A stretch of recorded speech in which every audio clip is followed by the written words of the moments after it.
Assalamualaikum Ustaz. Assalamualaikum warahmatullahi. Ya, nah Ustaz, kita menemukan banyak nih di masyarakat. Belum apa-apa udah naam duluan nih. Apanya dinaamkan? Ya begitulah Ustaz.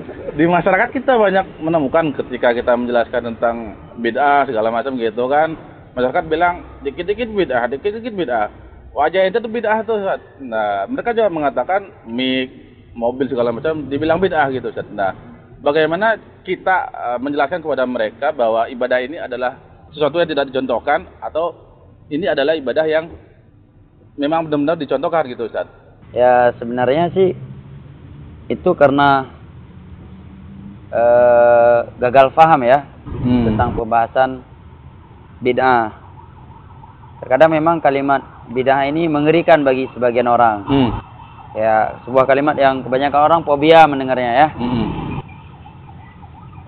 Dan diidentikan dengan kekerasan, dakwah yang ekstrim begitu dan seterusnya. Sebenarnya kan ketika orang ingin menilai kan mestinya dia bertanya duluan. Kenapa perlu bahas bid'ah? Nah, kan. Kedua, apa sih yang maksud dengan bid'ah? Ketiga, siapa yang pertama kali menjelaskan tentang bahaya bid'ah? Nah, ini 3 pertanyaan hendaknya muncul bagi setiap orang yang mendengar dan mungkin agak kurang senang gitu dengan pembahasan bid'ah. Kenapa harus bahas bid'ah? Apa sih itu bid'ah? Dan siapa sih yang pertama kali membahas bid'ah? Iya. Jawabannya, yang pertama kali membahas bid'ah adalah Rasulullah SAW. Di dalam banyak hadis. Andai kata Nabi tidak membahas tentang bid'ah, tentu kita tidak akan pernah membahasnya. Benar Ustaz. Banyak hadis-hadis Nabi yang sahih seperti hadis Irbad bin Sariyah yang diriwayatkan oleh Imam Ahmad, Abu Daud, Tirmidzi, Ibnu Majah. Nabi menyatakan fa innahu may ya'ish minkum ba'di fasayara ikhtilafan katsira. Fa'alaikum bisunnati wa sunnatil khulafa'ir rasyidin al-mahdiyyin. Amdu 'alaiha bin nawajiz wa iyyakum wa muhdatsatil umur fa inna kulla muhdatsatin bid'ah wa kulla bid'atin dhalalah wa kulla dhalalatin finnar.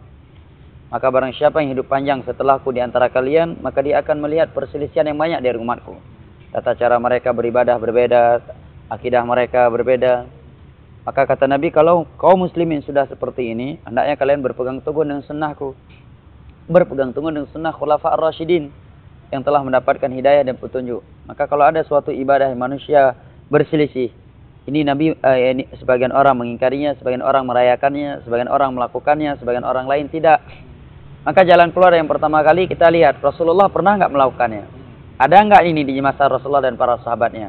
Kalau nggak ada, mohon maaf, bukan saya nggak mau mengikuti, bukan saya tidak menghargai, tetapi Nabi berpesan, kalau kita berselisih, beliau memerintahkan kita untuk mengikuti sunnah beliau dan khulafa ar-rasyidin. Saya tidak melihat bahwa amalan ini dikerjakan oleh Rasulullah atau dianjurkan oleh beliau, juga tidak. Para sahabatnya juga tidak melakukannya. Maka saya tidak mau melakukannya karena saya nggak mau melangkahi Nabi dan para sahabatnya. Karena kalau saya melakukan berarti otomatis saya lebih baik dong daripada Nabi dan para sahabatnya. Kemudian Nabi menyatakan wa iyyakum wa muhdatsatil umur. Jauhilah oleh kalian perkara-perkara baru dalam urusan agama. Adapun dalam urusan dunia Nabi sudah menyatakan antum a'lamu bi umuri dunyakum. Kalian lebih tahu daripada aku tentang urusan dunia kalian. Di dalam masalah agama Nabi menyatakan jauhilah oleh kalian perkara-perkara baru yang tidak ada petunjuk dari Nabi, tidak ada ucapan beliau yang menganjurkan kita atau perbuatan beliau yang melakukannya. Demikian juga pemahaman mereka para sahabat Nabi. Karena setiap perkara baru yang diada-adakan dalam urusan agama, kata Nabi, itulah bid'ah. Ini Nabi yang langsung definisikan. Nabi langsung Ustaz ya. Kemudian Nabi menyatakan wa kullu bid'atin dhalalah. Setiap bid'ah itu pasti sesat. Nah, kalau ada yang menyatakan hasanah ya silakan, itu hak Anda. Tapi saya menyatakan bid'ah seluruhnya sesat. Pedoman saya hadis Nabi. Kalau Anda menyatakan ada bid'ah hasanah, apa pedomannya? Saya bawa hadis Nabi. Kalau ada yang menyatakan hasanah, silakan bawakan ayat dan hadis yang menerangkan bahwa ada bid'ah hasanah. Dan tidak ada ucapan yang lebih kuat daripada firman Allah dan hadis Nabi. Karena Allah berfirman dalam surat Al-Hujurat, ya ayyuhalladzina amanu la tuqaddimu baina yadayillahi wa rasulih wattaqullaha innallaha samiun alim. Wahai orang-orang yang beriman, janganlah kalian mendahului, melangkahi Allah dan Rasulnya, dan takutlah kalian kepada Allah, sesungguhnya Allah Maha mendengar lagi Maha mengetahui. Kemudian Nabi menyatakan wa kullu bid'atin wa kullu dhalalatin finnar. Setiap kesesatan tempatnya neraka. Kalau ada bid'ah yang hasanah, berarti ada kesesatan yang hasanah. Karena ini otomatis. Hati-hati. Ini sesat, tapi baik. Gimana, nggak nyambung kan? Iya, setengah Hati-hati, ini setengah sesat. neraka Ustaz ya.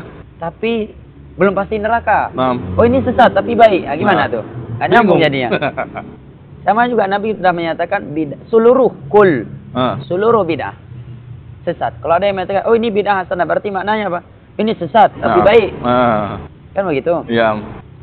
Kemudian banyak orang terkadang beralasan, itu Utsman bin Affan mengumpulkan Al-Quran 30 juz secara sempurna di masa Nabi kan belum dilakukan.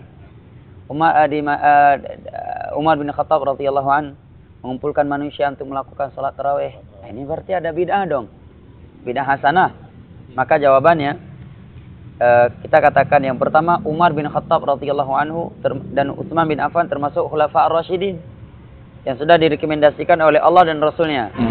Dan bahkan kita diperintahkan untuk mengikuti sunnah beliau. Nah, silakan kopi ya, masya Allah. Mantap, masya Allah. Siapa ini, Arabica? Ya, masya Allah, jazakallah. Apa nama tempatnya nih? Warmo. Kita lanjut lagi Mas Badri. Nama Ustaz, lanjut Ustaz. Kita katakan Umar bin Khattab khulafa ar-rasyidin, Utsman bin Affan juga demikian. Sudah direkomendasikan oleh Rasulullah. Bahkan ada perintah agar kita mengikuti jalan mereka. Nah, sekarang apakah yang saudara lakukan ini ada contoh dari khulafa ar-rasyidin? Sehingga saudara berdalil, beralasan dengan alasan di atas tadi? Tidak ada. Nabi enggak, khulafa ar-rasyidin enggak, sahabat yang lain tidak.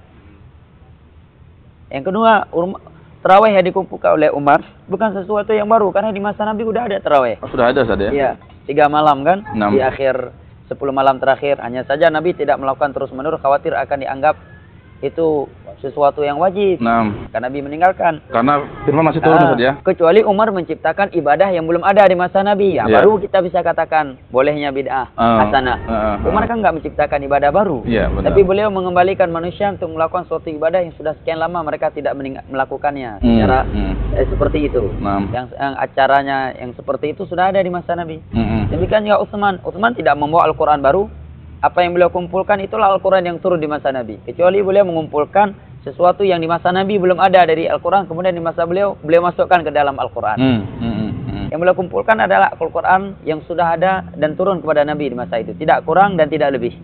Jadi sisi mana ada bid'ah hasanah. Kemudian sebagian orang berdalil ini bahwa ada seorang sahabat Nabi setiap kali salat di akhir suratnya, di akhir surat ketika dia setelah membaca Al-Fatihah dia akhiri dengan Qul Huwallahu Ahad. Kemudian ada yang bertanya, kenapa kamu melakukannya? Sebagian para sahabat merasa heran. Kemudian Nabi diberitakan, kemudian Nabi menyatakan, tanyakan kepada dia, kenapa dia melakukannya? Maka dia pun menjawab, karena aku mencintai surat ini. Surat ini mengandung sifat-sifat Allah. Maka Nabi menyatakan, Allah mencintai kamu karena kamu telah mencintai surat ini. Hadis dalam Sahih Muslim ya. Hadis yang sahih. Nah, katanya, di sini ada sahabat melakukan sesuatu sebelum dapat petunjuk dari Nabi. Nah, jawabannya di sinilah karena kita kurang belajar ilmu hadis. Definisi hadis itu kata Imam Ibnu Hajar Al-Asqalani dan ulama hadis yang lainnya, ma udhifa ila Nabi sallallahu alaihi wasallam min qaulin aw fi'lin min qaulin aw fi'lin aw taqririn aw sifatin khuluqiyyah aw khalqiyyah. Hadis itu adalah sesuatu yang dinisbatkan kepada Nabi, perucapan beliau, perbuatan beliau, ikrar dari beliau dan sifat. Nah, di sini udah ada ikrar dari Nabi, maka menjadi hadis. Iya, benar. Nah, sekarang perbuatan saudara ini siapa yang mengikrarnya? Ada ikrar dari Nabi? Tidak ada. Demikian juga sebagian orang berdalil tentang hadis Bilal Ibn Abi Rabah. Ketika Nabi menyatakan, aku mendengar telapak kaki kamu di dalam syurga. Apa amalan yang kamu lakukan? Maka Bilal menjawab, tidaklah aku berwudu kecuali aku sholat 2 rakaat. Nah, di sini Bilal melakukan suatu ibadah sebelum ada anjuran dari Nabi.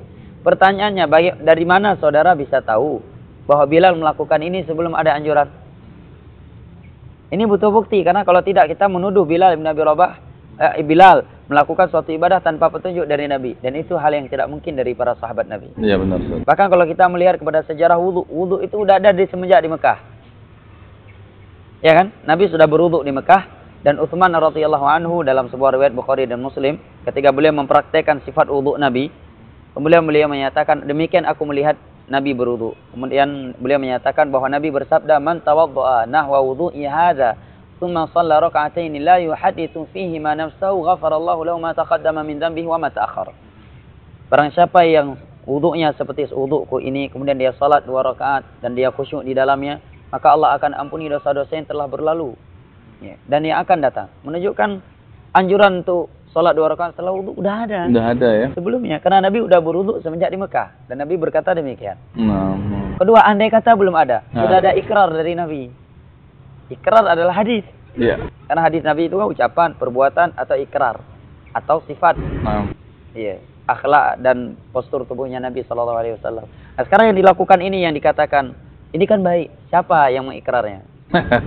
Ya kan? Oh, tujuannya kami baik. Nah. Lah kata Imam Syafi'i, man istahsana faqad syarra. Barang siapa yang beragama dengan alasan yang penting tujuannya baik, pasti dia akan buat syariat baru. Karena kalau beralasan yang penting baik selama tidak ada larangan, kacau jadinya. Setiap detik, setiap menit akan muncul ibadah-ibadah baru. Iya benar Ustaz. Sambil ngopi ya. Betul Ustaz. Ana juga kopi ya. Contohnya begini. Sekarang ada yang berpendapat beranggapan baik salat subuh 4 rakaat aja dah. 2 rakaat aja besar keutamaannya. Ya buat aja 4 rakaat. Boleh dong berarti. Kalau ada yang menyatakan nggak boleh. Kenapa nggak boleh? Kan tujuan kami baik. Mana larangannya? Silakan buka Al-Quran 30 juz seluruh kitab hadis. Nggak ada satupun hadis yang berbunyi jangan kalian salat subuh lebih 2 rakaat. Kenapa kita menyatakan tidak boleh? Karena menyelisih petunjuknya Rasulullah kan? Iya benar Ustaz. Petunjuknya Rasulullah nggak ada lebih dari 2 rakaat. Lah kenapa saudara melakukan ibadah ini? Padahal juga nggak ada petunjuk dari Nabi. Kalau alasannya nggak ada larangan. Lah sholat subuh lebih dari 2 rakaat juga nggak ada larangan. Kalau kaedahnya yang penting tidak ada larangan selama tujuannya baik, setiap menit akan timbul ibadah-ibadah baru. Banyak ya Ustaz. Banyak. Yang ini berpendapat tahiyah rumah baru.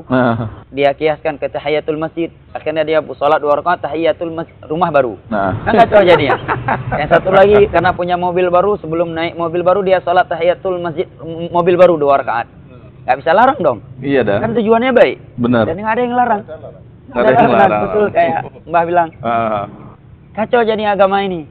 Makanya Allah sebutkan kaidah umum dalam Al-Quran ayat ketiga dalam surat Al-Maidah. Allah berfirman, Al-yawma akmaltu lakum dinakum wa atmamtu alaikum ni'mati wa raditu lakumul Islam madina.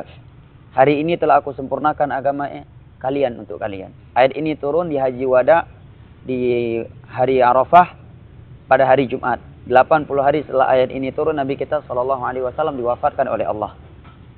Dan kalau kita mau merenungi, seluruh perkara-perkara agama sudah dijelaskan oleh Nabi. Masalah kecil pun sudah boleh jelaskan. Zikir masuk WC. Ada, padahal kita mau buang kotoran nih. Mau buang najis. Ada petunjuk khusus. Zikir khusus. Allahumma inni a'udzubika minal khubuthi wal khaba'ith. Kalau kaedahnya yang penting tujuan baik selama nggak ada larangan, ya udah kita ganti aja doa Allahumma inni a'udzubika minal khaba'ith dengan salawatan. Dengan yasinan.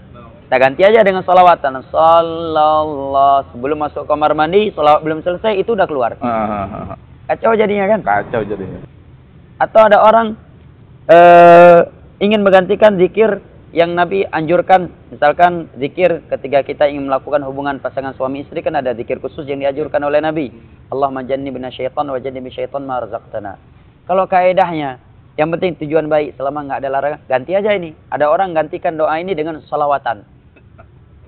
Menjelang hal tersebut dia bersalawatan atau tahlilan. Kan baik Ustaz ya? Kan baik. Sekarang pertanyaan, baik, andai kata itu baik, mana lebih baik dengan paket ya dari Nabi? Dari Nabi Ustaz. Petunjuk Nabi. Petunjuk Nabi, Allahumma jannibna syaitan wa jannibi syaitan ma razaqtana. Masuk WC, petunjuk Nabi, Allahumma inni a'udzubika minal khubuthi wal khaba'ith. Zikir-zikir setelah sholat 5 waktu juga sudah ada petunjuk dari Nabi. Kalau kita melakukan yang lain, berarti secara tidak langsung kita mengklaim ini loh yang lebih baik. Hak itu baik saudara, tapi mana lebih baik dengan yang ini? Yang ini jelas perbuatan Rasulullah, ucapan beliau. Maksudnya kan demikian. Nah, Allahu a'lam bishawab. Gitu Ustaz ya tentang masalah bid'ah ini. Dan kalau ditanyakan kenapa sih kita harus menyampaikan perkara bid'ah? Jawaban yang pertama karena Nabi sudah menyampaikannya. Kalau kita tidak menyampaikannya berarti kita menyembunyikan ilmu. Menyembunyikan ilmu salah satu dari dosa besar. Kedua, karena akibat buruk ya di belakang bid'ah ini sangat banyak. Sangat banyak Ustaz ya. Merugikan dunia dan merugikan akhirat seorang muslim. Yang pertama, Nabi menyebutkan dalam beberapa hadis yang sahih, bahwa orang yang suka melakukan bid'ah memperbarui agama beliau tidak akan masuk ke dalam telaga beliau di hari kiamat. Ya enggak? Ya kan? Iya, Ustaz. Yang kedua, Nabi menyatakan man amila amalan laisa alaihi amruna fahuwa rad. Barang siapa yang melakukan sebuah amalan yang tidak sesuai dengan tuntunan kami, amalan tersebut tertolak. Riwayat Imam Muslim dari Aisyah. Nah, kalau saya sayang sama Mas Badri dalam urusan dunia, Mas Badri melakukan sesuatu saya tahu ini nggak akan laku nih, nggak ada yang beli ini barang dia nih. Kalau ini yang dia jual, tentunya sebagai bentuk kasih sayang saya ke Mas Badri, saya akan bilang, Mas Badri jangan jualan yang itu, ganti aja menunya, itu nggak akan laku, orang nggak akan beli, ya kan? Iya benar. Kalau saya biarkan berarti saya khianat dong, nggak sayang mantu. Iya. Nah, kita udah tahu ini ibadahnya nggak ada petunjuk dari Nabi. Dan kita pun menjelaskan kaidah umum. Kita nggak menunjuk hidung orang, inti neraka, inti bidah, kan enggak. Kita terangkan kaidah umum agar seorang mengikuti petunjuk Rasulullah. Ini loh petunjuk Rasulullah setelah sholat 5 waktu. Ini loh zikir-zikir yang beliau sampaikan, yang beliau bacakan. Begini loh tata cara sholat tarawih beliau. Yang ini nggak ada dalilnya loh. Kalau saudara melakukannya berarti saudara lebih baik dong dari Nabi dan para sahabatnya. Dan amalannya akan menjadi sia-sia kan? Sia-sia benar. Ya. Kemudian bahaya berikutnya Nabi menyatakan innallaha hajabat babat taubat anil mubtadi hatta yada'aha. Allah akan menutup pintu taubat dan tidak akan membukanya untuk orang yang melakukan bid'ah, ahlul bid'ah sampai dia mau meninggalkan kebid'ahan. Gitu saja. Kemudian bid'ah itu rata-rata memberatkan. Merusak ekonomi, merusak moral dan memberatkan. Sebagai contoh nih sekarang, petunjuk dari Nabi simpel dalam salat jenazah. Takbir pertama Allahu Akbar, isti'adzah, basmalah, Al-Fatihah. Takbir kedua Allahu Akbar, salawat kepada Nabi. Takbir ketiga Allahu Akbar, doa Allah maghfirlahu warhamhu wa'afu wa'fu anhu. Takbir keempat boleh disisipkan doa sedikit sebagaimana datang dari beberapa sahabat Nabi, boleh juga tidak. Setelah itu langsung Assalamualaikum warahmatullahi. Assalamualaikum warahmatullahi. Angkat mayatnya dah. Ya. Bawa ke kuburan. Dan ini habis salat ada doa lagi lebih panjang. Dia ulangi lagi doa-doa yang sudah ia bacakan dalam salat tadi. Apa gunanya salat? Doa tadi yang sudah dalam salat. Dan lebih penting lagi, siapa yang nyuruh? Mana petunjuknya? Nabi habis salat ngangkat mayat. Karena doa hampir setengah jam. Ya, sebagian orang di belakang, aduh, udah pegal kali nih. Apa nih diangkat mayatnya nih? Memberatkan kan? Demikian juga di kuburan. Petunjuknya Nabi menurunkan mayat ke kuburan, kepalanya dari kaki kuburan sambil mengucapkan Bismillah wa ala millati Rasulillah. Sambil dikuburkan ada satu orang yang berceramah mengingatkan akan kematian. Ya, selesai dikuburkan, selesai pula ceramahnya. Selesai. Setelah itu kita sampaikan kepada jamaah, tolong doakan saudara kita ini karena dia akan ditanya oleh Allah. Doa masing-masing. Apa buktinya doa masing-masing? Buktinya Nabi menyuruh mereka mendoakan. Kalau doanya jamaah, Nabi langsung aja berdoa. Para sahabat kan akan mengaminkan. Setelah itu pulang, selesai dah. Tapi ketika banyak bid'ah, tek bengek itu, apa bahasa Bali tek bengek? Tek bengek juga, tek bengek. Ditalkin lah, begini, begitulah. Akhirnya lama. Orang nunggu kapan nih, pulang udah masuk kantor nih, tahu gini nggak datang tadi. Lama banget. Akhirnya orang setelah itu berpikir kalau ada pengumuman kematian nggak datang kecuali kalau udah selesai dikuburkan. Karena dia khawatir kalau dia datang di waktu sholat, nanti harus ngantar lagi berjam-jam di sana nggak selesai-selesai. Sedangkan saya harus balik kantor, harus jualan begini begitu. Memberatkan kan? Memberatkan. Bahkan sebagai ulama salaf menyatakan al-iqtisadu fi sunnah khairun minal ijtihadi fil bid'ah. Sederhana dalam beribadah tetapi sesuai dengan sunnah Rasulullah. Tunjuknya mereka para sahabat Nabi itu jauh lebih baik daripada kita bersungguh-sungguh tetapi dengan cara yang bid'ah. Ini ngomong-ngomong kopinya udah mau dingin nih Mas. Cukup dulu lah ya. Ngomong-ngomong terus, kalau terus nggak minum-minum kopi. Kita serbu dulu deh, bismillah.